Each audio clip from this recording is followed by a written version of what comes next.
My name is Allan Schweitz. I'm part of the big data team within OSS Cube. OSS Cube is basically an open source based company, originally focused on PHP and MySQL, and just since last year we started big data practice, and we partnered with Cloudera.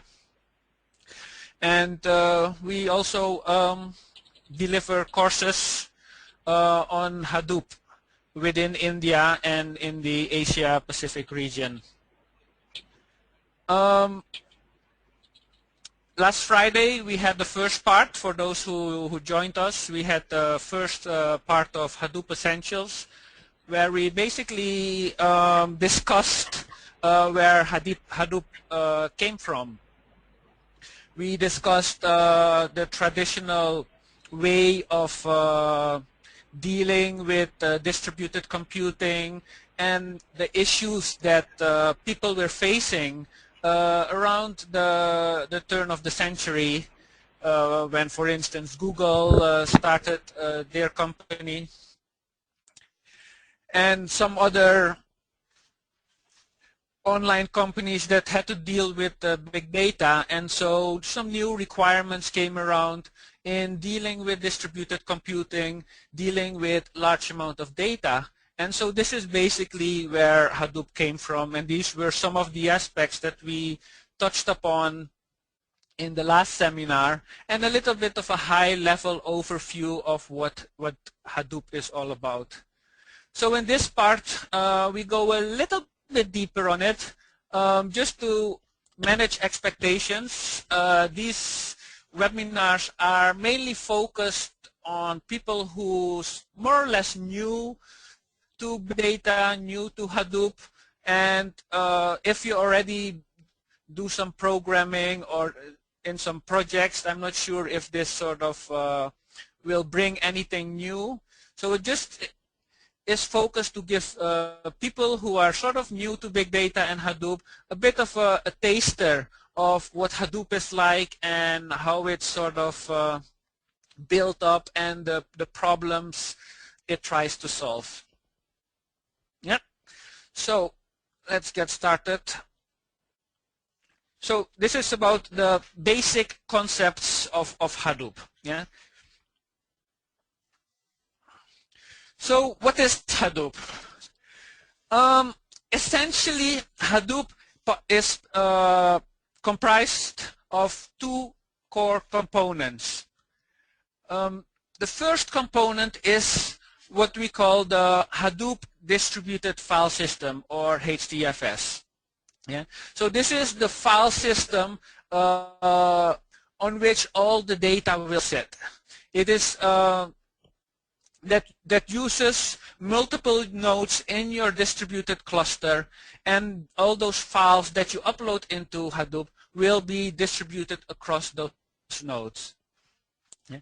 So everything else which you utilize on Hadoop is sort of utilizing this distributed file system. And we go a little bit into deeper on how this distributed file system is actually implemented. Because if you think of it, if you take, for instance, a single computer, there is a limit to a single computer in how much data you can store. Yeah, it's limited by many things. It's limited by the size of your disks. If you can imagine that, I think the current size of the hard disk nowadays are a few terabytes maybe. But nowadays companies, they sort of work with petabytes of data. So you need to find a way to be able to cope with these huge amounts of data. Then the second component of Hadoop is what we call the MapReduce software framework. Now, MapReduce is a framework that allows developers to very simply, very easily utilize the Hadoop cluster to process this large amount of data that sits on the HDFS to process that in a parallel way, yeah, without the developer having much to think about all these sort of nitty-gritty distributed problems you traditionally have.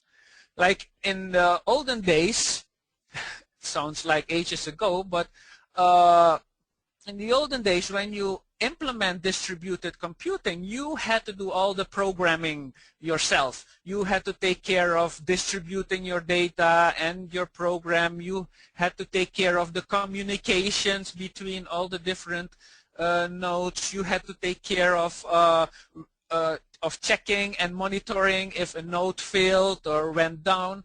So all the plumbing, generally, you had to take care of yourself. Within Hadoop, the whole MapReduce framework and the whole distributed file system just takes all the plumbing away from you, yeah?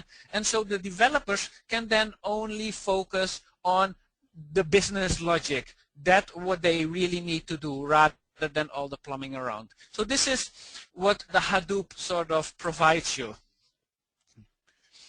Now, on top of Hadoop, there are many other projects. There's a whole ecosystem built around Hadoop. If you go to Apache, you can see a whole list of them. But not only on Apache, if you go to GitHub or even on the Google sites, there are a lot of projects that are built on top of Hadoop. Just to give you a flavor of some of these projects, Pig and Hive, these are some high-level projects which allow you to access the data that sits on Hadoop in a very easy manner. Hive does that through SQL, so if you install Hive on top of Hadoop, you can access your data with simple SQL queries. Yeah, so you don't really even have to know anything about the whole MapReduce software. You just install Hive, and through simple SQL language you can access the data. And Pig, in a similar way, it's a sort of a scripting language, a data flow scripting language, which allows you to process the data that sits on Hadoop. HBase is, again, it's a column-based database, which is sort of built to give you, to handle really huge amounts of data. Then we have Flume. Flume is again another project which sort of allows you to sort of gather lots of data that is being produced by different systems and inject them into Hadoop. For example, if you have like 10 or 20 websites, web servers running, and they all produce massive log files, and these log files need to be from time to time injected into Hadoop, then Flume allows you to do that. Uzi, another interesting project which allows you to develop some workflow related systems on top of Hadoop. It sort of can kick off MapReduce processes, MapReduce jobs sequentially or in parallel, or it can schedule them and trigger them based on events. So all this workflow related logic you can implement using Uzi. And then Scoop, again, another project which allows you to sort of copy or import and export data from a relational database to Hadoop and the other way around. Yeah. So these are sort of some of the projects that are quite popular currently that are built on top of Hadoop. And there are quite a few more, so these are not the only ones. So when we talk about Hadoop, we can talk about many things, yeah? But at the lowest level, basically you have what we call the Hadoop cluster, yeah? And so this is basically a set of individual machines known as nodes, or we call them data nodes or slave nodes. Yeah, and these nodes, this is where all the data sits. This is where the processing takes place, and you can have a one node cluster, which we call the pseudo-distributed node. So basically, you tell Hadoop everything is just on one computer, but you can easily scale out to many thousands of nodes.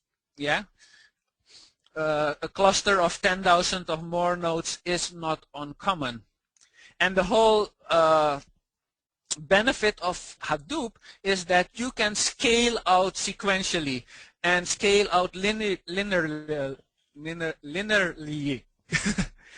Basically meaning that if you add twice as much of nodes, you'll get twice more storage, you get twice more processing power.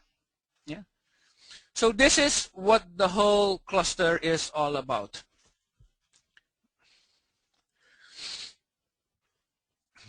So the first component, which I mentioned before, is HDFS. So this component of Hadoop takes responsibility for storing the data in the cluster. Now this needs to be done in a very special way because of the different requirements. Some of the requirements we discussed in the previous webinar was that if, for instance, a node goes down, it is not acceptable if there is any data loss. Yeah, it is not acceptable when a hard disk fails that you lose the data. Yeah, so there needs to be some internal redundancy within the whole file system that caters for hardware failure. Yeah. So the way Hadoop does this is that if you store a file into the Hadoop file system, it will chop that file up into blocks. Yeah. So say, for instance, if you have a 1 GB file and I push it into the Hadoop file system, it will then chop it up in smaller blocks. Generally, the size of these blocks vary between 64 megabytes and 128, depending on the configurations, and it then sort of distributes these different blocks across the cluster and store them on different nodes. But not only that, each block is replicated 3 times. So if, for instance, one node fails, yeah, and a certain block was residing on that node, then Hadoop can then sort of find another node on which that same block resides and then engage that node into the job you're running. So the data will not be lost. So in a sense, you have also a sort of backup system, so you can ensure that even in case of hardware failure, your data will sit somewhere else on the cluster. So this sort of ensures the reliability and availability of the data within the cluster. So inherently, automatically, you have backup, and you can be rest assured that even with failure, the data will still be there somewhere on the cluster.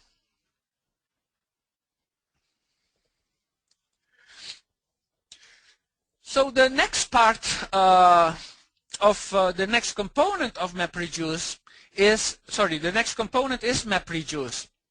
So what this does, it is a framework that sort of split into 2 processes, 2 phases if you like. Yeah, and the first phase is called the map phase.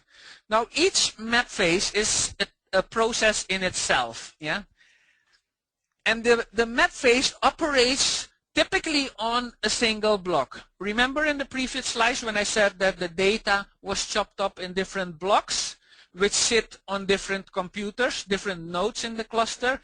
Now the map phase will typically sort of work on one such a block.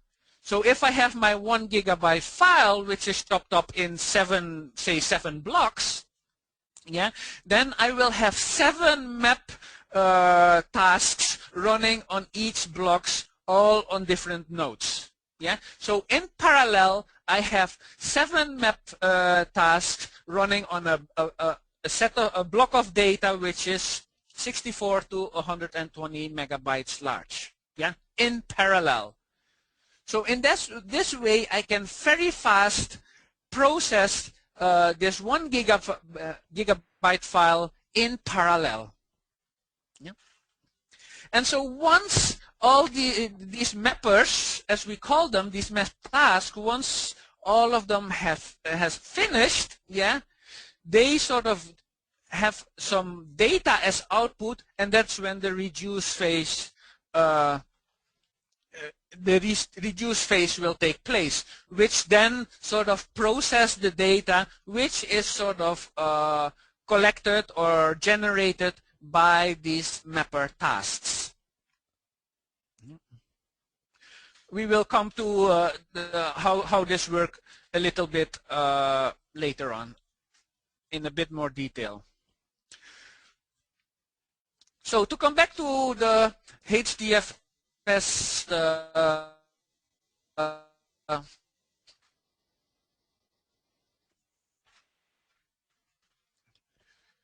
discuss this for those who joined last week. HDFS sort of evolved from Google GFS. So in early of 2000, Google basically they published a paper on GFS, which sort of described a way of dealing with this problem of large files and huge amount of data, because obviously Google was growing very, very rapidly.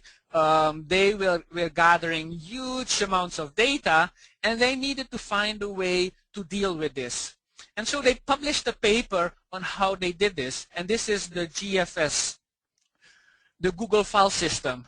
And so there was this guy called Doug Cutting who was working on one of the Apache projects, Notch, who sort of had the same problem, and he was searching the internet and looking for a solution when he came across this paper. And this is when he decided to implement the concepts that were laid out in this paper, and this is how Hadoop started. Yeah, and so the way Hadoop works is Hadoop is built in Java. Yeah, it is a completely Java system, which sits on your normal operating system and utilizes your normal file system. Yeah, it's mainly currently mainly supported by Linux file systems and some Unix file systems. And so it just utilizes your normal operating system and native file system. And the whole idea of Hadoop is to sort of be able to create a huge cluster of many nodes. And obviously, if you want to create this huge cluster, it's going to be very, very expensive if you use only expensive hardware. So the aim is to use cheap, quote-unquote, unreliable computers to grow your cluster. Because in this way, you can easily extend your cluster with little investment. Yeah, if you need a little bit more storage, a little bit more processing power, you can just add a cheap node, a cheap server to your cluster. And typically the price of these servers will be somewhere between $2,000 and $4,000. Yeah, and that way you can grow the cluster as needed. So if you, for instance, are a startup and in the beginning you have very little data, obviously you don't want to start out with a huge cluster immediately. You want to grow the cluster as more data gets produced. So generally, if you think about it, that some of these online companies like eBay, Facebook, their data grows continuously. And they generally have an idea on how much data or how much processing power, how these requirements grow month by month. And so they can plan ahead that, okay, we need a terabyte of data. Our data grows by a terabyte each month. Then you know, okay, for a terabyte, I need maybe two servers each month. And then every month, I can add 2 servers to my cluster, and so gradually grow as the need grows. Yeah? And so this is the real power, the real benefit of Hadoop, is you don't have to have a lot of money to create a cluster, and you can just grow it as needed, and it grows linearly, so in a straight line. Now, Hadoop generally sort of performs best on large files. Yeah. If you want to really utilize Hadoop, it's best to sort of store big files on Hadoop rather than a lot of small files which are 1 megabyte, 2 megabytes, or even smaller. Yeah, you really want to store files that are typically 100 megabytes or larger, or preferably a gigabyte or larger. Yeah, because then Hadoop really shines. And there are reasons for it, which I will sort of reference later. So typically, you want to have large files, a small portion of large files rather than a large portion of small files. And if you have all these small files, it may be worth sort of thinking about it, say, okay, maybe we can concatenate them, put them all together in one single file, and then store them in Hadoop. Another thing you want to keep in mind that is Hadoop is sort of designed for performance. Because you have this huge amount of data, you need to be you don't want to wait hours and hours for a job to run or some analytics to be done. So Hadoop is really optimized for performance in the sense that you want to really quickly read the data very fast. You want to do it in parallel.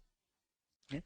And so in order to gain this performance, one of the design decisions that they have made early on is that HDFS is write once. Yeah? So you write the file to the file system. And so the benefit of that is you don't have to worry about all this other overhead that takes place of locking the file system and somebody edits it and rewriting it and all of these things. Yeah. So once it's written on HDFS, it's read-only and you can only read it. You don't have to worry about concurrency and all of these sort of things. So that was one of the early on design decisions they made when implementing HDFS. And so therefore, Hadoop is really, really fast in reading because it doesn't have all this extra overhead. And secondly, it is sort of optimized for streaming. And this is one of the things that I was mentioning for the small files is you don't want random reads. Because one of the issues with random reads is that you have a lot of seek time. The disk will need a lot of seek time to locate the data you want to read. Rather, if you have one sequential file you want to read, the disk can just scan through it very, very quickly and just read the data all at once. Yeah?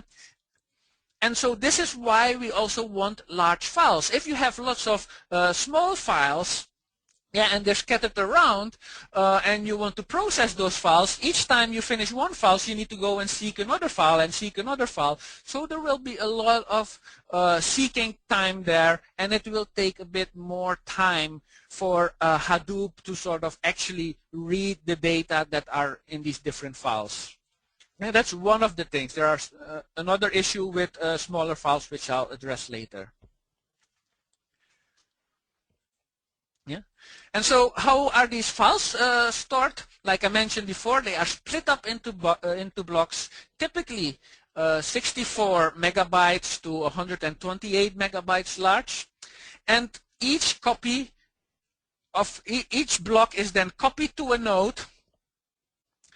and then distribute it across the different nodes, and each copy of the block is sort of replicated 3 times on different nodes. So if one node goes down, you will be assured that the data that's on that node sits somewhere else within the cluster. So Hadoop, if one node goes down and you needed some data, then Hadoop can automatically find that data on one or another node within the cluster. So you don't have to worry about backup and restore and all of these sort of things. And again, it's not something you have to do explicitly and take care of, all of that. This is all comes inherently to Hadoop. If you have a cluster, automatically everything will be redundant. Yeah. The other benefit is that the data is distributed across many machines. So processing this data becomes more efficient. One of the examples I gave last week in the first part is that the traditional way of distributed computing is you sort of copy the data to the processing power, you process the data, and a result set comes out. Yeah.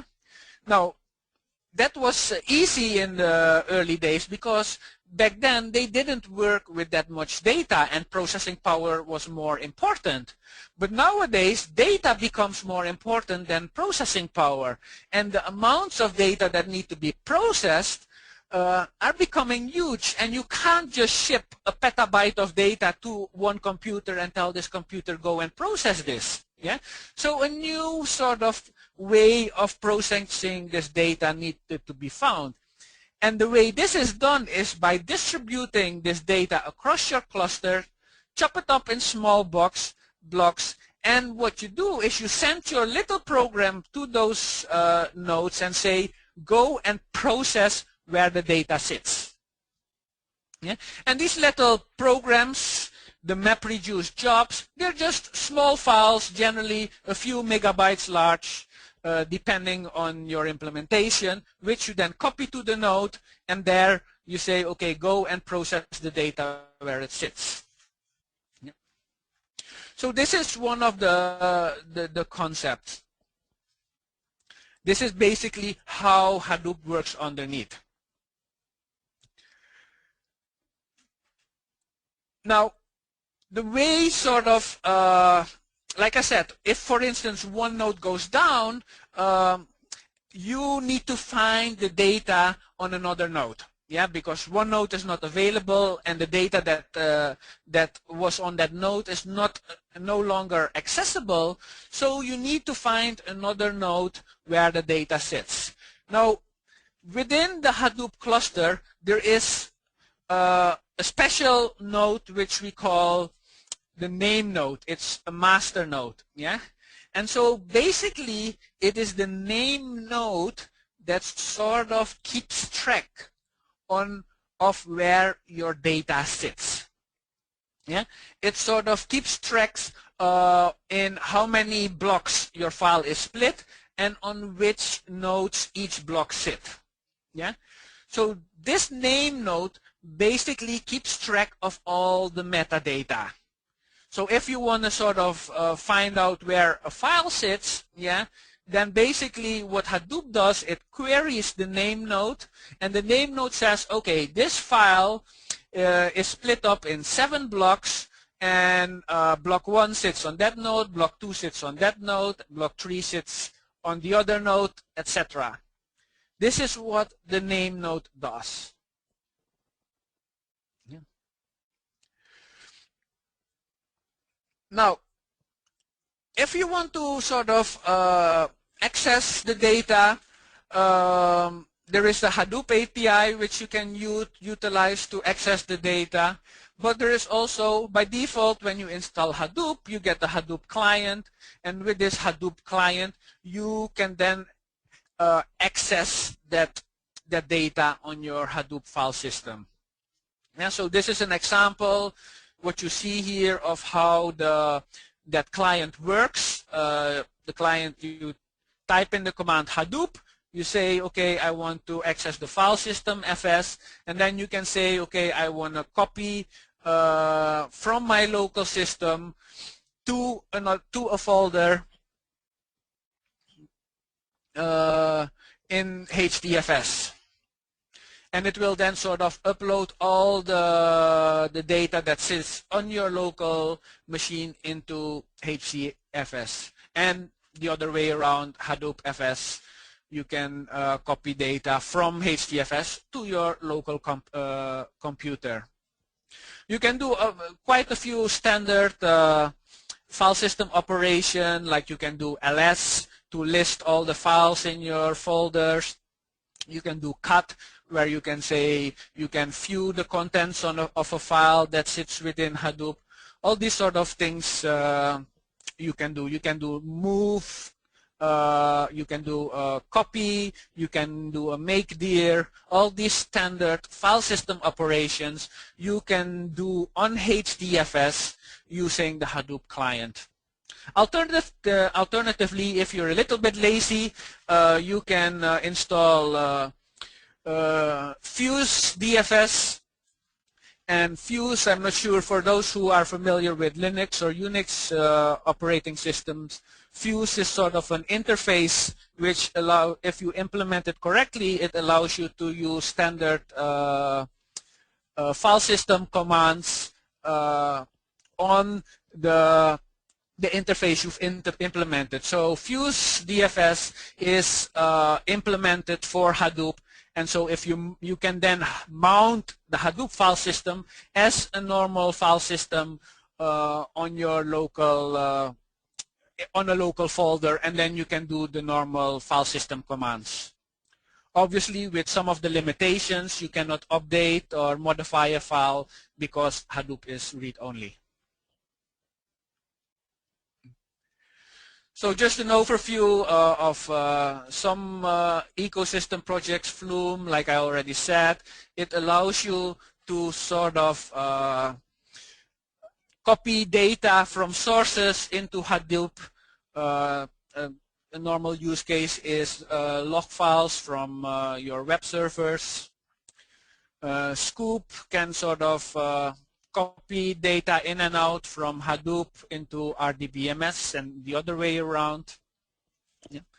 And generally you will see a Hadoop sort of, currently Hadoop is used a lot of in conjunction with business intelligence tools, something I also sort of used some POCs for some clients, is where you say, okay, currently the data warehouses and all these BI tools, they really can't cope with this huge amount of data, and generally you will also see they don't need this huge amount of data, but the relevant data needs to be sort of filtered out or from this huge amount of data, and this is where Hadoop ideally comes in, where you say, okay, Hadoop sort of crunches through these petabytes of data, outputs only the relevant data, and pushes it into a data warehouse where then all these BI tools can work. So this is a typical use case of Hadoop in organizations. Now, to come back to sort of how the whole cluster works and the HDFS, this is a good example of that. So in this example, we have like 7 nodes. Yeah, the darker blue node is the name node, which is a master node. So we have master nodes and we have slave nodes. Yeah, and so the name node is a master node, and the data nodes are slave nodes. Yeah, generally data nodes are very, very cheap hardware. Yeah, you don't want to spend a lot of money on slave nodes. Yeah, they are expendable. If they go down, they don't harm the cluster. You just replace them with another node. Yeah, and so you don't want to spend a lot of money on those. However, the master nodes, they are critical to your cluster. So the master nodes, they need to be running. If the master node is down, in some cases, in case of the name node, if the name node goes down, then your whole cluster becomes inaccessible. Yeah, you can't do anything with your cluster. So in this case, the name node is a single point of failure.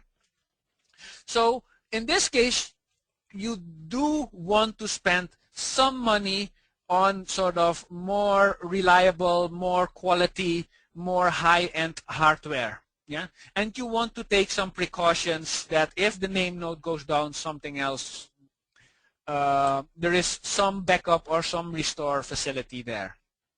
Yeah. However, for the data nodes, you don't have to worry about that. If a data node fails, you just throw the computer away, plug in another one, or you repair it and rejoin it to the cluster. Yeah. So the name node holds all the metadata, and you can see that if the metadata is gone, if you try to query the cluster, you can't query because you don't know where the data sits. All this metadata is stored in the name node. So in this example, we have two files. We have a file called foo, and we have a file called bar. And in case of foo, the file is split up into 3 chunks. Yeah. Chunk 1, chunk 2, and chunk 4, and each chunk is then replicated across 3 nodes. Yeah. So if I look at chunk 1, we can see it sits on the upper left node, in the top middle, and in the bottom left node. Yeah. So that little chunk is replicated across 3 different nodes, and the same applies to the other 3 chunks. So if one node goes down, like for instance, if the top left node goes down, I can always find my chunk 1 in 2 other places. Yeah, and so I will not lose any data in this case if one of these nodes go down. So this is basically the concept how HDFS works. So if I sort of want to access a file on HDFS, say using my client tool, the way it generally works is say, okay, I want to get a file foo. Yeah. So copy file foo to local system. So what my client then does, it goes to the name node and queries and say, okay, do you have file foo? The name node says, yep, I have file foo. And it's split up in 3 chunks, in 3 blocks. And you have block 1, block 2, and block 4. And you can find this block on node 1, node 3, and node 4. Yeah? And so the client then goes to these nodes and then retrieves this data, puts them all together, and voila, I have my foo file. Yeah? So this is basically what happens behind the scenes if I sort of query a file.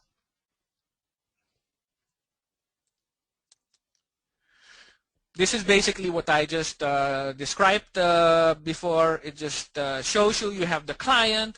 It asks the name node, okay, can you find me file bar? And then it says, yep, you need 3 blocks, and they're sitting on these nodes. And then the client goes directly to the nodes, retrieves the data, and then puts them all together into one single file. And you can then access that file as if it's a normal file. Simple, right? All right, so that was the whole Hadoop file system. Now we have the MapReduce. So we have all these files. Yeah. We have all these files. And I've seen there coming in quite a few questions, but if everybody's okay, I'll just answer these questions at the end. So the next part is the MapReduce job. Yeah. So basically what happens is you want to process this large data which sits on different nodes. Yeah. And so what happens is, in order to be able to utilize this huge cluster where you have all these different nodes, is that you want to process that data that sits on certain nodes. So where the data sits, that's where you want the processing to take place. Rather, you have one central computer and move all the data to that central computer where the processing takes place. You say, nope, the computing logic, we move that to the data nodes, and that's where the processing takes place. Yeah. So if I have my nodes, say for instance, if I go back one slide, yeah, I can see here that I have my data sitting on different nodes. Then my processing program is then distributed on those nodes where this data is located. And it then starts processing, doing the processing there. Yeah. And the benefit of this is I can do this massively in parallel, especially if I have a huge amount, very large file which is distributed across many, many nodes. I can just process that data completely in parallel, very, very quickly. And each process just processes a very small chunk of data, which is 64 megabytes to 128 megabytes large. Yeah, so all these little programs running on different computers, running a small chunk, processing a small chunk of data is obviously much, much, much more faster than you will have one process trying to process this huge file, which can be gigabytes, 100 gigabytes large even. Yeah, and so this is the idea. So we process the data where it's stored as much as possible. Now within MapReduce, we have two phases, like I said before, the map phase and the reduced phase. Yeah. So, and we'll come to that a bit later. There will be a diagram and how these phases work. Yeah. But the MapReduce framework, like I said, it allows you automatic parallelization, yeah, and distribution. So in the case of foobar, if you say, okay, I want to process the bar file, you say to Hadoop, okay, this is my little program that processes the bar file. I submit it to Hadoop. Hadoop then finds out, okay, where does the data for the bar file sit? Oh, it sits on nodes A and C. What Hadoop then does is copy my little program. It copies it to node A and node C, and this little program then starts running in parallel on those two nodes. This is the real power of Hadoop.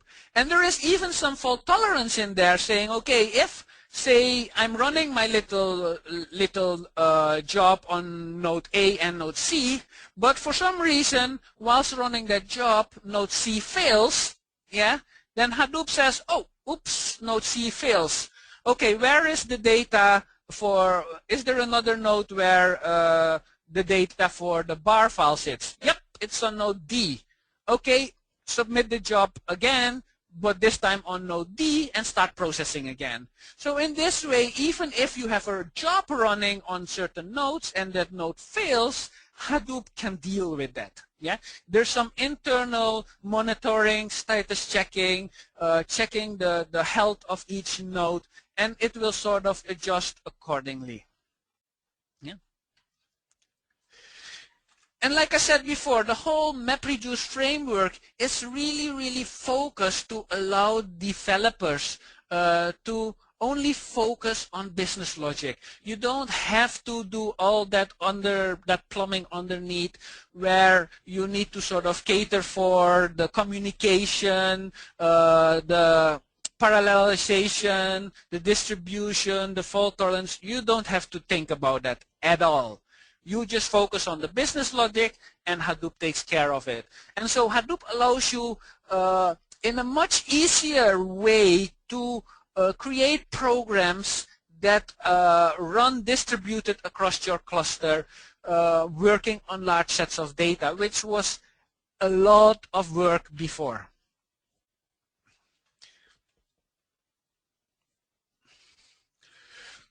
So to go a bit into the more detail for how this whole MapReduce framework works, everything within MapReduce is based on key-value pairs. Yeah, so it reads the data in key-value pairs and it outputs the data in key-value pairs. That's how it works. Very simple. To give you an example, for those who sort of don't understand what I mean by key-value pair, say for instance, if I have a log file, yeah, that is a very common example, a log file for my Apache web server, yeah. So in this case, I want to process my log files from my web server, yeah, and the way generally this log files look like is you have a file, and within that file, each line represents a log entry of your Apache web server. Typically, it's a hit. It says, okay, a user with this source IP address access this file, the size of the file, the browser agent, and some extra data. Yeah, this is typically what a log entry looks like in the Apache log files. Yeah. Now, if you want to sort of process these files within Hadoop, then the key in this case is for instance, the line number in your file. So you have log entry 1, 2, 3, 4, 5. So 1, 2, 3, 4, 5 is in this case is then the key, and the value is the whole line, yeah, which says, okay, source IP address, the file, the HTML file access, the browser user agent, and all of this stuff. Yeah. So the whole bit there is then the value. Yeah. And what the mapper then does, it reads through this log file line by line and allows you to process each line. Yeah. So if you want to sort of find out which file is accessed the most, which page on your website is accessed the most, you need to go and parse that line and filter out all the HTML files or the pages, and then count each page how many times they've been hit. Yeah? So this is a typical way of how Hadoop works and how you can utilize Hadoop to process your web server log files.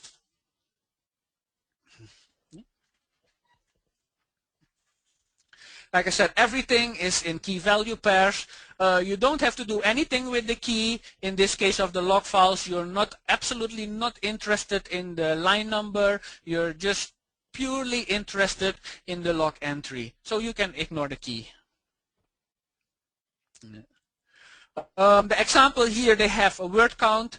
I'll just go quickly through it because we don't have that much time to sort of go in detail. But the way it works, again, if you want to sort of count how often certain words appear in your documents, yeah.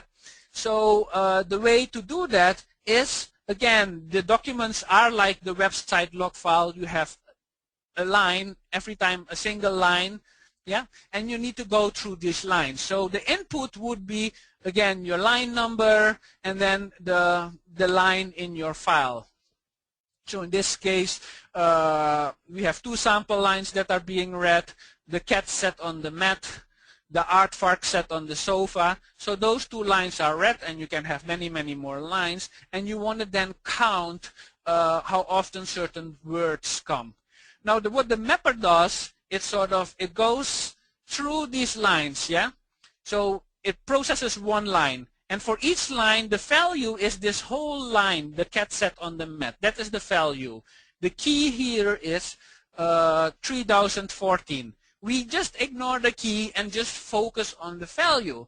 And then what we do is we just output the word as the key again, yeah, and just give it a number 1. Say, okay, I've encountered it once, yeah.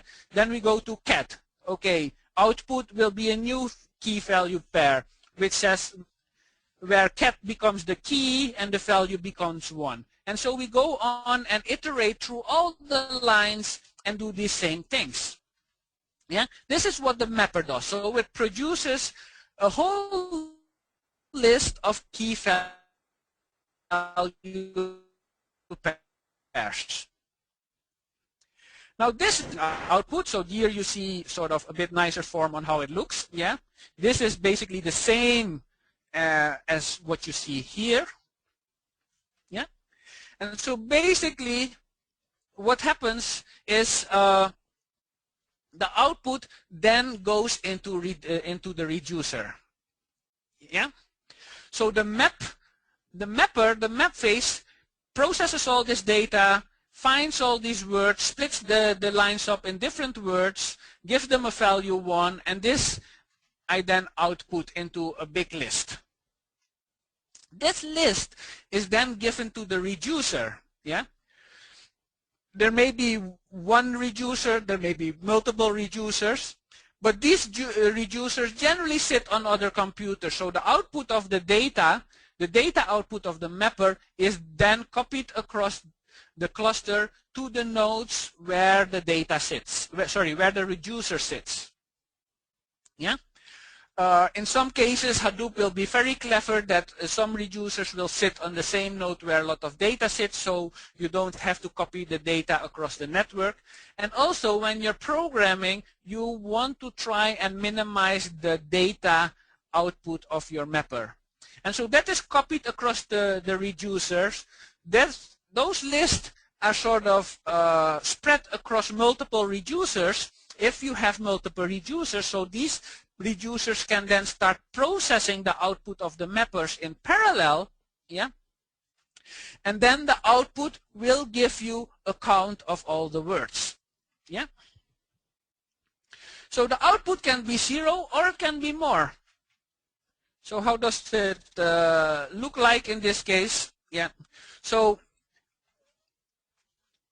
from the output of the mapper comes into the reduce phase. As you can see on the right, the blocks, yeah. So artfact1 goes into the reducer, yeah. And then, so basically, you can start doing the count. And so the output of the reducer will then be, okay, I've encountered artifact once, cat once, but on I have counted 4 times, set I've counted 2 times, and for instance, I have counted 4 times. Yeah. So this is basically in a sort of nutshell how sort of MapReduce works. Map processes data, outputs key value pairs. There is a phase in between where when the output of the mapper gets sort of sorted, all keys are combined together and then fed into the reducers, and the reducer then actually does the counting.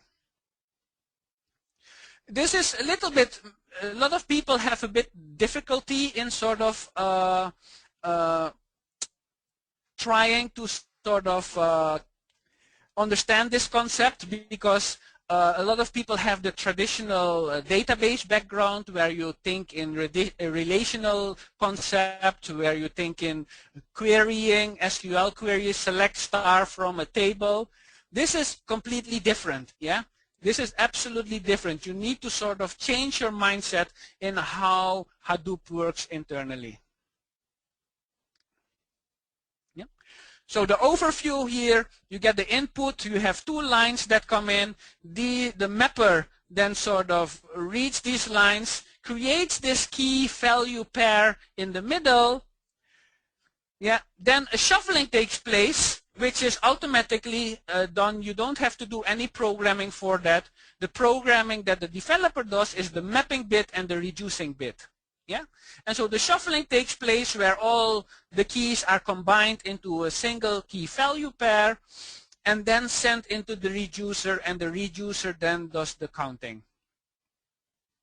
Yeah? This is a very, very simple overview of how the whole MapReduce framework works together.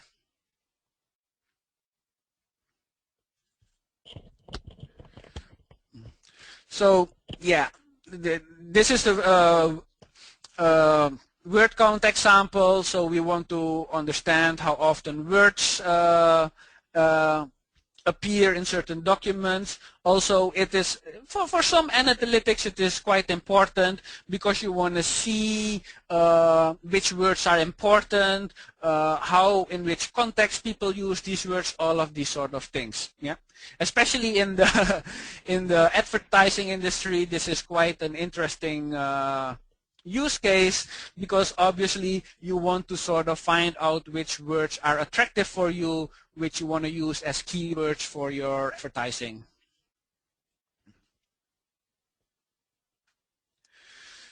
So these are sort of basically the way MapReduce works. The whole idea is just to split the data up in small chunks and let it work on small tasks distributed across your cluster. You can do a lot of things that you are used to within the relational database, like max, min, sum, count.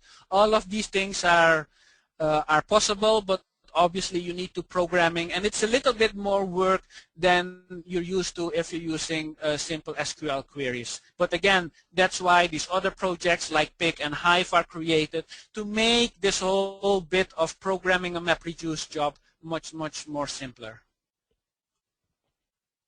Yeah. So the last bit about the cluster, how it is. Obviously, we from OSS Cube, we've partnered with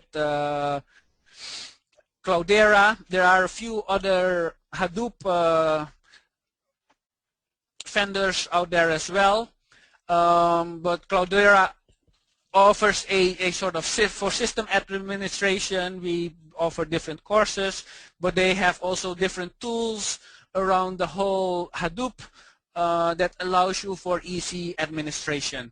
And these tools you can download for free. The administration tool, I know it is for free up to 50 nodes in your cluster, which is quite already a quite noticeable size cluster. So feel free to download and play with it. Within the Hadoop cluster, there are sort of 5 main components. Yeah. We've already touched upon 2 of them, which was the name node, which holds all your metadata, which is your central, basically your single point of failure. Then we have a secondary name node.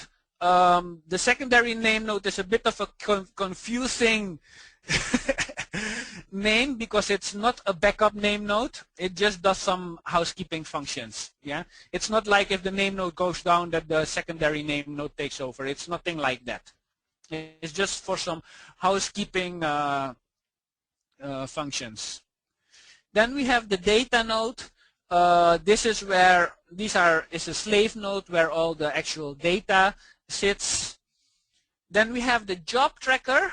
Again, the job tracker is a master node.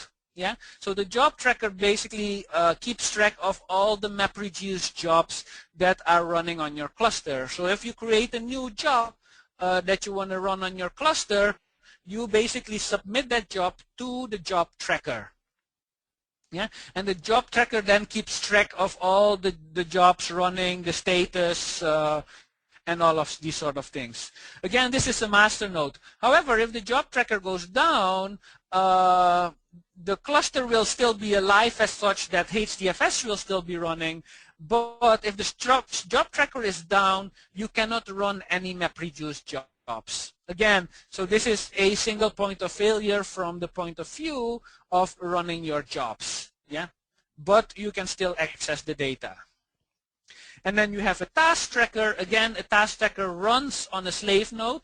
typically it runs on a data node, yeah, where it's sort of, when you have your job tracker, you submit your job to the job tracker. The job then submits your job to all these different data nodes, which then sort of get submitted to the task tracker, and the task tracker then executes this job for you locally on that node. And it keeps does some monitoring and some health checks and all of these sort of things, and then sort of feeds back information to the job tracker, so the job tracker knows the status of the overall job. Yeah. So this is how a typical cluster configuration looks like. You have your master node. On the master node can be both the name node and the job tracker.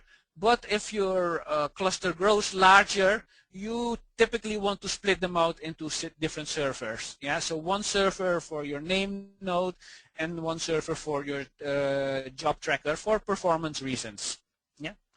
So if you have your job, so your developer has written a nice new job to process some data, that gets submitted by the client to the job tracker. The job tracker then finds out, okay, which data does this job need in order to execute. It finds out where the data sits, yeah, and then copies this job, this program, to all those nodes where the data sits, yeah, and submits it to the task tracker on that node.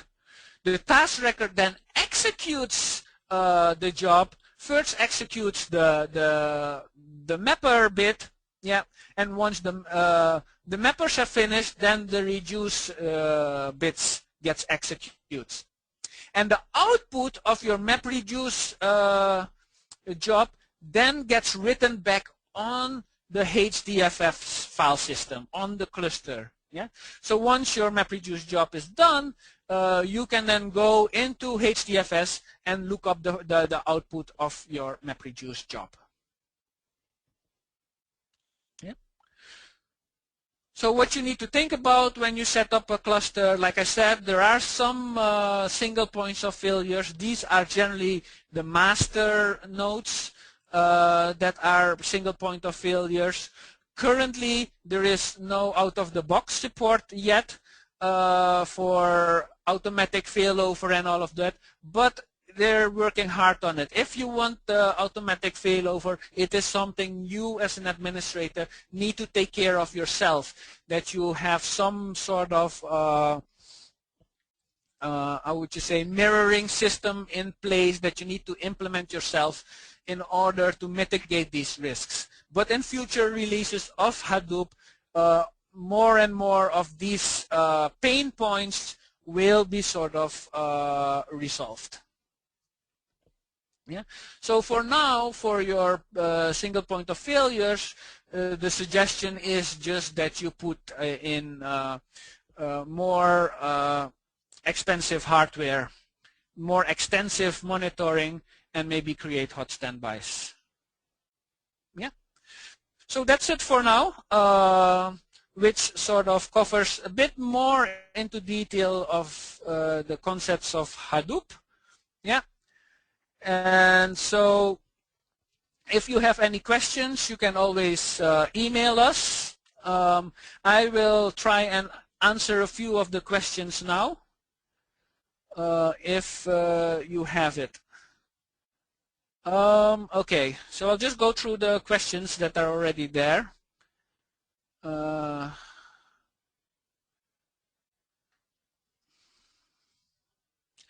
Okay, one of the questions is what is the prerequisite for learning Hadoop? Any programming language? Good question. Hadoop basically is implemented using Java. Yeah, and so it's really optimized for Java, and the whole APIs is implemented in Java. So it would be a very good advantage for you if you have any Java background in developing Hadoop jobs. However, having said that, the API is such that it really limits you. You don't need to know too much of it. So even if you have non-Java skills, the learning curve is relatively sort of low. Yeah, it is not very steep. The other thing is that within Hadoop there's something that they call the streaming API. Yeah.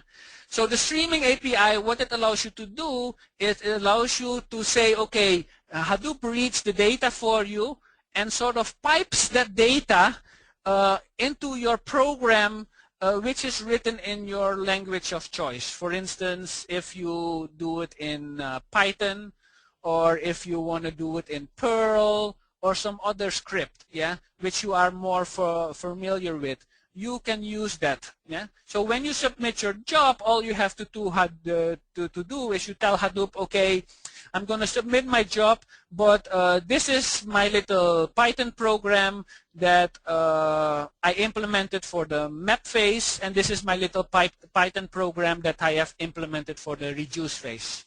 Yeah.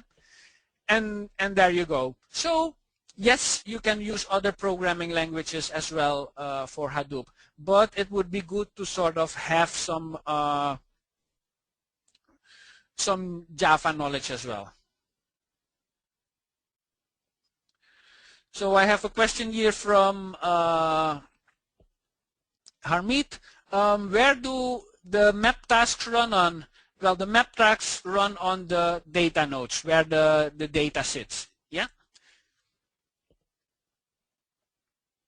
So when you submit your job, what basically does is it sort of finds out where the data sits, copies your program there, and that's where the map runs. All right. So the next question, can I get a link to the download Google FS paper? Yes, I think if you search Google, I have one locally on my disk somewhere. But if you just Google for Google's GFS paper, there will be a link somewhere to the PDF file. If you can't find it, please drop us an email and I'll send it to you. All right, so next question. By Sajat, and the question is, if file modification is not allowed by Hadoop, then what is the alternative for achieving it? Very good question. If you really sort of want to,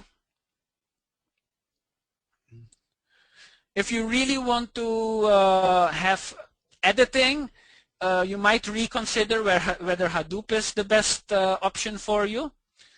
If you really need updating files. The other thing is that there are some ways around it.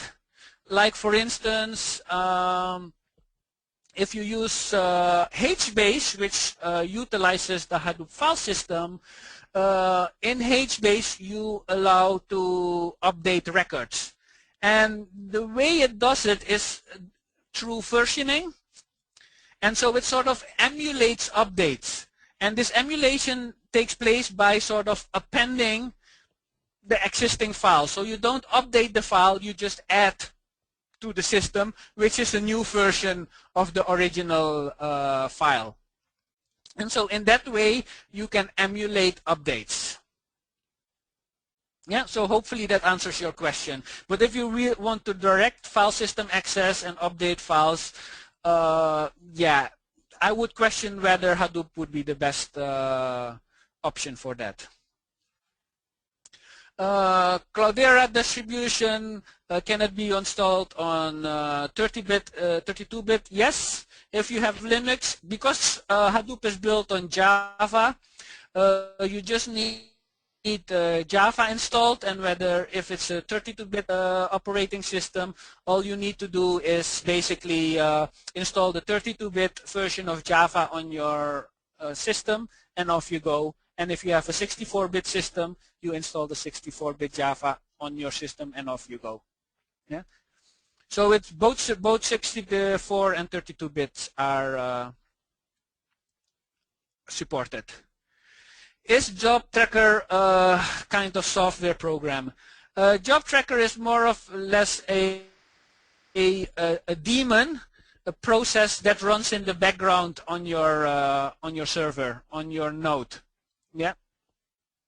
So what happens is it's part of the whole Hadoop infrastructure. Once you install Hadoop, it will install all this software, all these daemons automatically for you. And each daemon is a separate Java program which gets started as soon as you start the cluster. Another question, a lot of questions coming in. Next question. I'll try to keep them as short as possible because we're already over time. The next question, what's the basis for key value per generation? It's a good question. Well, good question. I'm not totally understand the question, but the reason the main reason I feel that this decision was made is because of the way Hadoop processes its data, in the sense that you want to sequentially go through all the data without loading the whole data in your memory. Yeah. So one of the things within Hadoop is to keep a small memory footprint. You don't want to load a petabyte of data in your memory.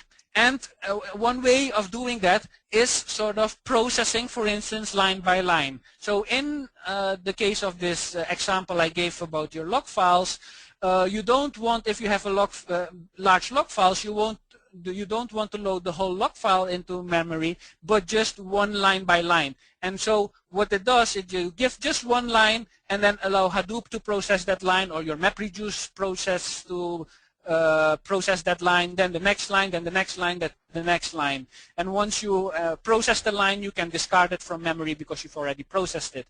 And so that is sort of the way Hadoop works. And so this line concept, processing line by line, is ideally implemented using this whole key value pair concept. So hopefully sort of that gives a bit more clarity. Will these slides be posted online? I think I have to ask my colleague for that, if that's going to happen. So we're not really sure about that. Okay. But however, in case things worked out, maybe we can always get back to these people and share the link if it is really required. All right. Okay. So if you're interested, at least email us. Yeah. And then we can let you know. Because officially these slides are from Cloudera, and so we need to have permission to do that. All right.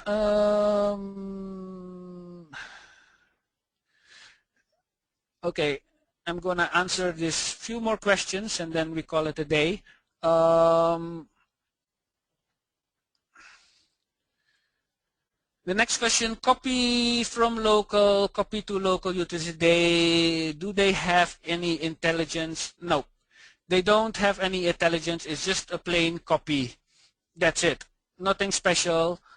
If you want to have some intelligence there, then I suggest you use either something like Scoop or Flume, or maybe some ETL system.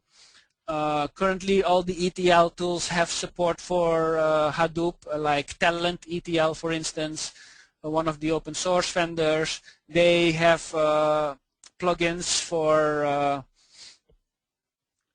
copying data to and from Hadoop with quite a bit of intelligence. Okay, next one is share a slide. We've answered that question. Would the map and reduce jobs executable and custom for each business problem? How do you tell Hadoop to use them? Sorry, I don't think I fully understand. Would the map and reduce jobs be executable and custom for each? So, yeah, so generally a MapReduce job is tailored for a specific business problem. Theoretically, you can do some intelligence that one MapReduce job can sort of tackle multiple business problems, but the whole idea of MapReduce is to keep things simple and split them up in simple tasks. So my suggestion would be to keep it simple and not allow one MapReduce job tackle multiple. What you can do is you can chain MapReduce jobs, so the output of one MapReduce job becomes the input for another MapReduce job. In that way, you can tackle more complex problems or multiple problems if you need. Where does name node sits, or we need to provide it? The name node is just a separate server in your cluster, yeah. And usually this is a high-end server, a bit more expensive hardware, which makes sure that it's more stable. Yeah, so it's just a server in your cluster. Theoretically, you can have all these daemons sitting on one computer, like you have one node cluster, but this is just mainly for development purposes. If you have a production cluster, you have a separate server which sits in the cluster dedicated to the name node daemon. Next question, what's the difference between Hive and HBase when both are built on top of, and how do they? Okay, so Hive basically uses standard HDFS, which allows you to query in an SQL manner. Yeah, so you need to organize your data a little bit properly. And then you can just write a query, SQL query, and what it does, it converts that query into a MapReduce job. Yeah. So the output of a Hive query is a MapReduce job. It generates a MapReduce job, which then gets submitted to the cluster. HBase basically is more similar to, I'm not sure if any of you is familiar with Google's Big Table, but it sort of is a big tabular database which does not use SQL. Yeah, you use get and put, and it does not use the MapReduce system. It uses HDFS to make sure the data is distributed, but it has its own sort of mechanisms in order to query the data. So it's a bit of a different concept from what Hive is. Okay, next question. I have installed all Hadoop setup install, but am not able to execute queries on it. I have Sequin, it shows nothing when I show, I can see the Hive prompt. Yeah, yeah, this would be some troubleshooting. I don't think I can solve your problem now. I need to really figure out what you've done wrong, what the actual error is. So to be honest, this is not something I can answer now. I can't tell you out of the box right now what is wrong. But the only thing I can tell you, if you installed it and you installed Hive, Hive will only work if you import some data into Hive. Yeah, so you need to tell Hive it needs to query something. If there's no data to query, then obviously you won't get any data back.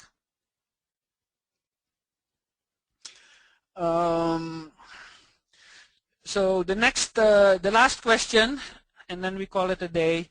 since name node is a master node, so what are the requirements like RAM, HD, etc. in terms of, yeah, so the requirements basically depend on your use case, your cluster. You need to keep in mind that the name node keeps track of all your metadata, yeah? So, and where it sits. So the more clusters there are, the more nodes there are in your cluster will influence. All the metadata of the name that the name node keeps will be sort of loaded into memory. All the metadata, all its metadata. This is for performance reasons, yeah? And so whatever metadata you hold, you need to make sure that your RAM is big enough to hold it. Now, what does this size depend on? It depends on the number of nodes, yeah? And it mainly also depends on the number of files, yeah? Remember in the beginning I said that you want to be sort of, you want to have less large files rather than having a lot of small files. Each file that Hadoop needs to keep track of has a memory footprint, yeah? So if you have billions of files, then obviously you need to load the references of those files into memory. Whilst if you have only a few 100,000 or a few millions of files, but these files are really large, then your memory footprint will be really, really small. So really, it basically depends a little bit on your use case. And again, to keep the footprint small, large files, a small number of them rather than a lot of them. Yeah. And so by this, that was the last question. I would thank you for not falling asleep. Well, I can't monitor that. And so thank you for your time. And if you have any queries about training, please email us. My colleague Rashi will be happy to answer them. Absolutely. So guys, thank you so very much for all the time, all the patience that you had. In case of any questions, please revert us. We'll be more than happy to address you. Thank you so much. Have a good day ahead.